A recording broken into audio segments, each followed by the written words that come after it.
కానీ రాయాంశాన్ని రోజు ప్రస్తావిస్తూ మంచి చేస్తున్నారు చెడు చేస్తున్నారు ఆయనకే తెలియాలి. లేకపోతే ప్రతి చేతికి పని ప్రతి చేనుకు నీరు ఇదే కూటమి ప్రభుత్వ లక్ష్యం. సంక్షేమానికి అభివృద్ధికి సమప్రాధాన్యం. జగన్ మీ చిల్లర వ్యవహారాలపై చిరంజీవి జోలికి వస్తే సహించేది లేదు. నరసాపురం భీమవరం వారాహి సభల్లో జనసేన అని పవన్ కళ్యాణ్. ప్రతి చేతికి పని ప్రతి చేనుకు నీరు అందించడమే తెలుగుదేశం పార్టీ జనసేన బీజేపీ కూటమి ప్రభుత్వ లక్ష్యం.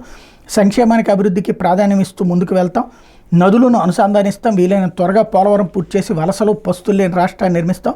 చేతి వృత్తులను ఆదుకుంటాం. భవన నిర్మాణ కార్మికులు కాపాడుకుంటామని జనసేన అధినేత పవన్ కళ్యాణ్ పేర్కొన్నారు. పశ్చిమ గోదావరి జిల్లా నరసాపురం భీమవరంలో ఆదివారం నిర్వహించిన వారాహి విజయవేరి సభలో ఆయన ప్రసంగించారన్నట్టు వార్తను హైలైట్ చేశారు.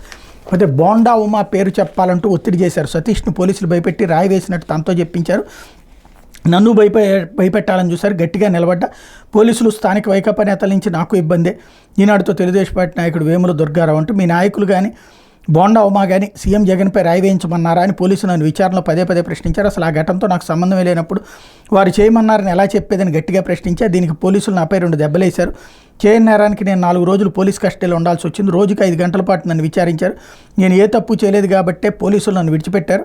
నేను వారికి భయపడి ఉంటే నన్ను ఈ పాటికి జైల్లో పెట్టేవారని పోలీసులు చేర్నించి శనివారం రాత్రి ముక్తులైన తెలుగుదేశం పార్టీ నాయకుడు వేముల దుర్గారావు ఆవేదన వ్యక్తం చేశారు అంటూ ఆయన చాలా మంచి వ్యక్తి అన్నటువంటి కోణాన్ని ఇక్కడ ప్రొజెక్ట్ చేసే